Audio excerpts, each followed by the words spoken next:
राजेंद्र गुढ़ा के समर्थक और गहलोत समर्थक आमने सामने आ गए। राजेंद्र गुढ़ा द्वारा महाविद्यालय भवन के लोकार्पण करने पर विरोध कर रहे थे। राजेंद्र गुढ़ा के खिलाफ गहलोत समर्थकों ने नारेबाजी जमकर की। राजेंद्र गुढ़ा को गहलोत समर्थकों के विरोध का सामना करना पड़ा। विरोध के दौरान गुढ़ा समर्थकों और गहलोत समर्थकों में हाथापाई तक आई। मौके पर मौजूद पुलिस ने बीच बचाव किया। तस्वीरें आपके सामने हैं किस तरह से ये झुंझुनू के उदयपुर वाटी से तस्वीर सामने आई। उदयपुर वाटी से विधायक हैं राजेंद्र गुढ़ा और इस दौरान गुढ़ा समर्थक और मुख्यमंत्री के समर्थक आमने सामने आ गए। राजेंद्र गुढ़ा द्वारा महाविद्यालय भवन के लोकार्पण करने का ये विरोध कर रहे। राजेंद्र गुढ़ा के खिलाफ गहलोत समर्थकों ने जमकर नारेबाजी की। राजेंद्र गुढ़ा को गहलोत समर्थकों के विरोध का सामना करना पड़ा और इस दौरान विरोध के दौरान गुढ़ा समर्थकों और गहलोत समर्थकों में हाथापाई भी हो गई। मौके पर मौजूद पुलिस ने जैसे तैसे दोनों ही समर्थकों के साथ समझाइश की, बीच बचाव किया।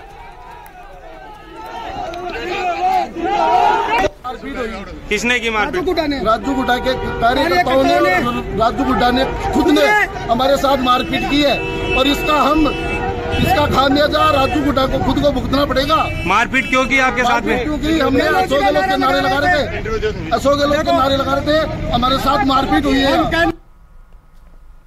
और बीजेपी से बड़ी खबर आपको बताते हैं। आज शाम 5 बजे, अब से कुछ देर के बाद बीजेपी राष्ट्रीय महामंत्रियों की एक बड़ी महत्वपूर्ण बैठक होने जा रही है। भाजपा राष्ट्रीय अध्यक्ष जेपी नड्डा इस बैठक की अध्यक्षता करेंगे। पार्टी राष्ट्रीय मुख्यालय में ये बैठक हुई, यानी दिल्ली के पार्टी के राष्ट्रीय मुख्यालय में मीटिंग होनी है। आगामी विधानसभा चुनाव को लेकर इस बैठक में चर्चा होगी।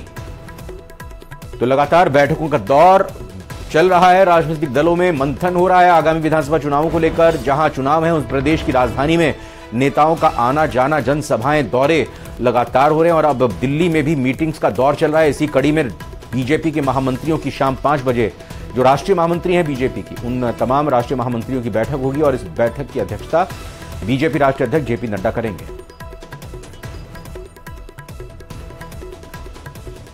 तो इस वक्त की बड़ी खबर आपको बता रहे हैं, जेपी नड्डा बैठक की अध्यक्षता करेंगे। दिल्ली के मुख्यालय पर यह बैठक होने जा रही है। इस बैठक को लेकर कयास यही लगाए जा रहे हैं, माना यही जा रहा है कि आगामी विधानसभा चुनावों को लेकर इस बैठक में चर्चा होगी, मंथन होगी और इसी को लेकर चाहे मध्य प्रदेश की बात हो, छत्तीसगढ़ की बात हो या फिर राजस्थान की बात हो, इसके अलावा तेलंगाना की भी बात करें या फिर 5वें राज्य जहां पर विधानसभा के चुनाव होने हैं, इन 5 चुनावों की रणनीति पर चर्चा की जाएगी। 2024 के चुनावों को लेकर भी यहां पर मंथन बीजेपी की तरफ से पैरेलल चल रहा है और ये क्या टास्क दिया जाए, किस तरह से जो अलग अलग प्रदेशों के इन चुनावी राज्यों से इतर प्रदेश हैं उनके नेताओं को भी, उनके विधायकों को भी, उनके मंत्रियों को भी चुनाव में ड्यूटी पर कैसे लगाया जाए, क्या रणनीति पार्टी की रहनी चाहिए, इन तमाम मसलों पर माना जा रहा है कि महामंत्रियों के साथ ये बैठक होने जा रही है।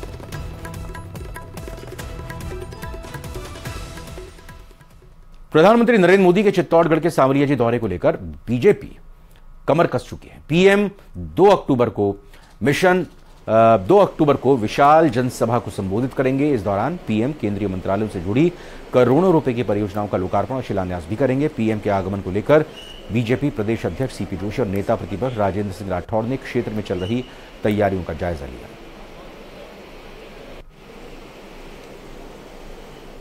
देखिए, कल शाम को ही हमें सूचना मिली, ज्ञात हुआ कि आदरणीय प्रधानमंत्री नरेंद्र मोदी जी का चित्तौड़ सांवलिया जी में कार्यक्रम बना है और हम सब लोगों का सौभाग्य कि आदरणीय प्रधानमंत्री नरेंद्र मोदी जी का मार्गदर्शन मेवाड़ की धरा को मिलेगा, बागड़ की धरा को मिलेगा और यहाँ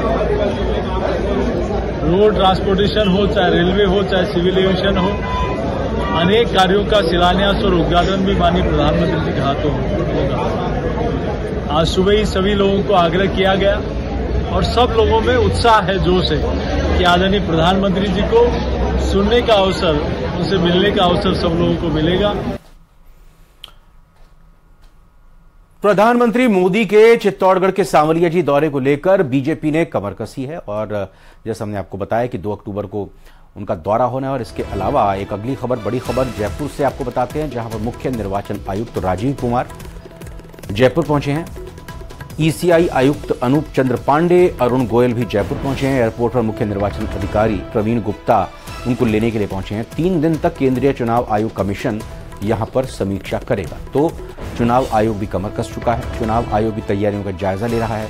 चुनाव आयोग भी जांच परख रहा है कि आगे किस तरह की रणनीति के तहत किस तरह से चुनाव कराया जाए, क्योंकि 5 राज्यों में चुनाव होने हैं और 5 राज्यों के चुनावों को मद्देनजर रखते हुए एक एक राज्य की स्थितियों को पहले परखा जाए और फिर उसके बाद जो चुनाव आयोग का चुनाव का कार्यक्रम होता है वो फिर जारी होगा। तो पहले ये जरूरी हो जाता है कि इससे पहले भी और अधिकारी गए, लेकिन अब खुद मुख्य निर्वाचन आयुक्त राजीव कुमार जयपुर पहुंचे हैं और वो अपने तरीके से राज्य निर्वाचन आयोग की टीम के साथ, उनके अध्यक्ष के साथ या कहें कि उनके आयुक्त के साथ बैठक करेंगे, बातचीत करेंगे पूरी निर्वाचन आयोग जो राज्य की टीम है उसके साथ। और इससे पहले जो केंद्रीय या कहें कि मुख्य निर्वाचन आयोग की टीम ने और भी पहले दौरे किए हैं, उनकी रिपोर्ट को भी आधार बनाते हुए ये देखा जाएगा कि किस फेज में किन विधानसभा सीटों पर चुनाव हो, कितने चरणों में चुनाव हो, क्या तैयारी की जाए, किसको ड्यूटी पर लगाया जाए। तो तमाम जो गाइडलाइंस होती हैं उनके ऊपर चर्चा की जाएगी और फिर उसके बाद आपको बता दें कि अमूमन होता यही कि जब एक साथ विधानसभा चुनाव के एक साथ कुछ राज्यों के विधानसभा चुनाव होते हैं तो उसकी घोषणा बाकायदा मुख्य चुनाव आयोग की तरफ से एक साथ ही दी जाती है। तो ये मान लिया जाए कि राजस्थान, मध्य प्रदेश और बाकी राज्यों की समीक्षा करने के बाद फिर प्रेस कॉन्फ्रेंस के जरिए पूरी जानकारी दी जाएगी कि आखिर किस राज्य में किस किस चरण में किस किस तारीख को चुनाव होना है।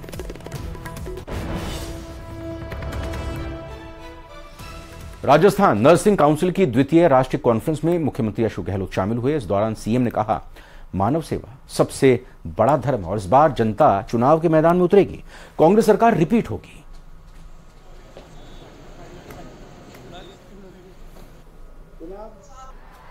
राजस्थान नर्सिंग काउंसिल की अशोक गहलोत हमारे स्वास्थ्य मंत्री हमेशा जो आपके निर्देश सरकार के प्राप्त हुए हैं उसमें एक लाइट बंद है 21 नंबर। राजस्थान नर्सिंग काउंसिल की अशोक गहलोत जनता खुद चुनाव मैदान उतरेगी। हमेशा जो आपके निर्देश सरकार के प्राप्त हुए हैं उसमें 24/7। राजस्थान नर्सिंग काउंसिल की अशोक गहलोत हमारे स्वास्थ्य मंत्री हमेशा जो आपके निर्देश सरकार के प्राप्त हुए हैं उसमें 24/7। राजस्थान नर्सिंग काउंसिल की अशोक गहलोत चुनाव मैं नहीं लड़ रहा हूँ, चुनाव आप लोग लड़ रहे हैं। चुनाव जो है कांग्रेस पार्टी हम तो कैंपेन करेंगे पर लगता है मुझे जनता का मूड इस बार गांव के अंदर जनता खुद चुनाव मैदान उतरेगी और वापिस सरकार रिपीट करेगी, मुझे विश्वास है।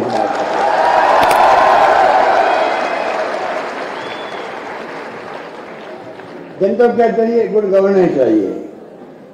वो भी दी है हर क्षेत्र में, हर क्षेत्र में दी हमने।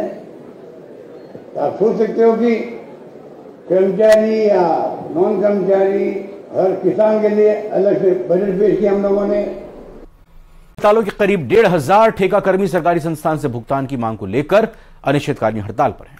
इस दौरान ठेकाकर्मियों ने शहर के एमबीएस अस्पताल में नारेबाजी कर प्रदर्शन किया। हड़ताल के चलते अस्पताल की चिकित्सा व्यवस्था बुरी तरह बदहाल नजर आ रही है। वहीं मरीजों और तीमारदारों को कई तरह की परेशानियों का भी सामना करना पड़ रहा है। इस मामले में हमारे संवाददाता ओम प्रकाश मारू ने ठेकाकर्मियों से बात की, सुनते हैं।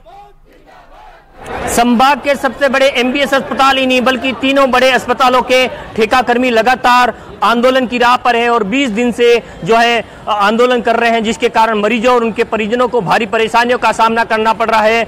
अनिश्चितकालीन हड़ताल के चलते संभाग के सबसे बड़े एमबीएस अस्पताल ही नहीं बल्कि तमाम तीनों बड़े अस्पतालों की चिकित्सा व्यवस्था वो पूरी तरह से ठप हो चुकी है। मरीजों और उनके परिजनों को संक्रमण का खतरा जो है वो भी बढ़ता जा रहा है और तमाम प्रयासों के बावजूद फिलहाल ठेकाकर्मी मानने को तैयार नहीं है और लगातार अनिश्चितकालीन हड़ताल पर है।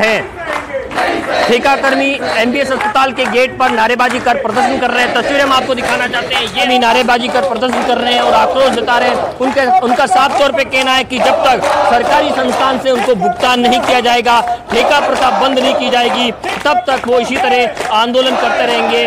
और जब 1,500 से अधिक ठेकाकर्मी आंदोलन करने शुरू हो जाते हैं, अनिश्चितकालीन हड़ताल पे हो जाते हैं, तो निश्चित रूप से अस्पताल की चिकित्सा व्यवस्था ठप हो जाती है। कुछ ठेकाकर्मियों से बातचीत करने का प्रयास करते हैं और जानते हैं क्या आपकी मांग तो वही है, लेकिन फिलहाल समझाइश के प्रयास सफल नहीं हो पा रहे हैं। समझाइश के प्रयास सफल नहीं हो पा रहे हैं। हम कई बार किसी हरम के माध्यम से उनको अवगत कराना चाह रहे हैं कि यह प्रशासन क्या अभी तक सोया हुआ है, सीएम साहब तक क्या हमारी बात नहीं पहुंच रही है। एक छोटे से छोटा कोई कर्मचारी हमसे आके नहीं पूछ रहा। बड़े से पूरी कैबिनेट यहाँ थी, सारी चीज़ें यही हैं। यहाँ के कलेक्टर साहब हैं, संभाग आयुक्त साहब हैं, प्रिंसिपल हैं।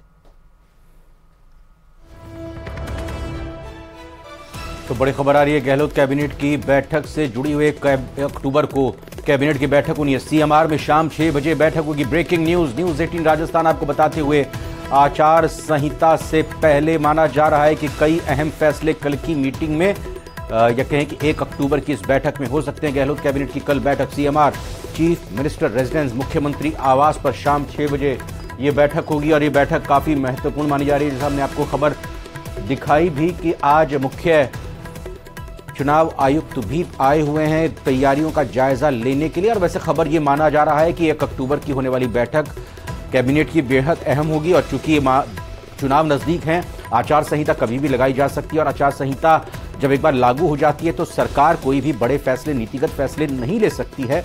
इसी लिहाज से राज्य सरकार की कोशिश ये होगी कि कल की कैबिनेट, यह कहें कि 1 अक्टूबर की, माफ कीजिएगा, 1 अक्टूबर को होने वाली कैबिनेट की बैठक में कई सारे फैसले लिए जाएं, जनता से जुड़े हुए फैसले लिए जाएं और लगातार सरकार की तरफ से फैसले और योजनाएं और घोषणाएं ऐसी होती भी रही हैं। पिछले लगातार अरसे से हम देखते आ रहे हैं जिनका लाभ आम लोगों को राजस्थान में मिल रहा है। और अब कल की बैठक पर नजर सबकी रहेगी, या कहीं कि 1 अक्टूबर की बैठक पर नजर सबकी रहेगी, जिस बैठक में कई सारे फैसले लिए जा सकते हैं। 1 अक्टूबर की बैठक महत्वपूर्ण होगी। शाम 6 बजे की बैठक का तय समय। और यह भी बात खास है कि 2 दिन पहले इस बैठक के बारे में बता दिया गया, यानी कि जो भी मंत्री इस बैठक में शामिल जिनको होना है उनको पहले से ही जानकारी हो। अगर वो कहीं जयपुर से बाहर गए हुए हैं या फिर राजस्थान से बाहर गए हैं तो वक्त पर वो आ जाएं और परसों 1 अक्टूबर को होने वाली इस बैठक में शामिल रहें।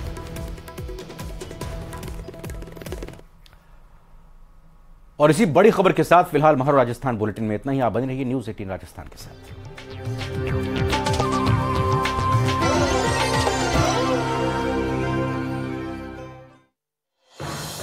दूसरा पासपोर्ट कार्यालय शुरू हो गया है जिसका फायदा 15 जिलों को मिलने वाला है। यहां के लोग अब आसानी से पासपोर्ट बनवा सकेंगे। पासपोर्ट ऑफिस का लोकार्पण केंद्रीय विदेश राज्य मंत्री वी मुरलीधरन ने किया।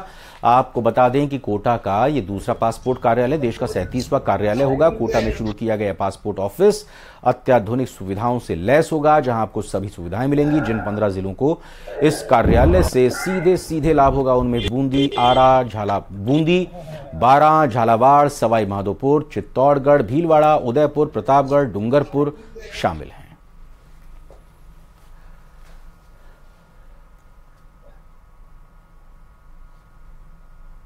प्रधानमंत्री जी नरेंद्र मोदी जी के नेतृत्व में सरकार लगातार प्रयास कर रहे हैं कि देश के हर व्यक्ति जो विदेश जाना चाहते हैं वो एक मजदूर के नाते, लेबर के नाते, प्रोफेशनल के नाते या पढ़ाई के लिए, उन सब के लिए पासपोर्ट की सुविधा मिल जाए। अब आपके लिए पासपोर्ट बनवाना बेहद आसान हो जाएगा। राजस्थान का दूसरा पासपोर्ट कार्यालय कोटा में खुल गया। इसका इनॉग्रेशन केंद्रीय विदेश राज्य मंत्री वी मुरलीधरन ने कोटा में कर दिया है। लोकसभा स्पीकर ओम बिरला लगातार प्रयासरत थे कोटा में पासपोर्ट कार्यालय खुलवाने को लेकर के, और आखिरकार ये अत्याधुनिक पासपोर्ट कार्यालय जो कोटा में बनकर के तैयार होने के बाद में आज इसकी सौगात केंद्रीय विदेश राज्य मंत्री और लोकसभा स्पीकर ओम बिरला के हाथों से मिल गई है।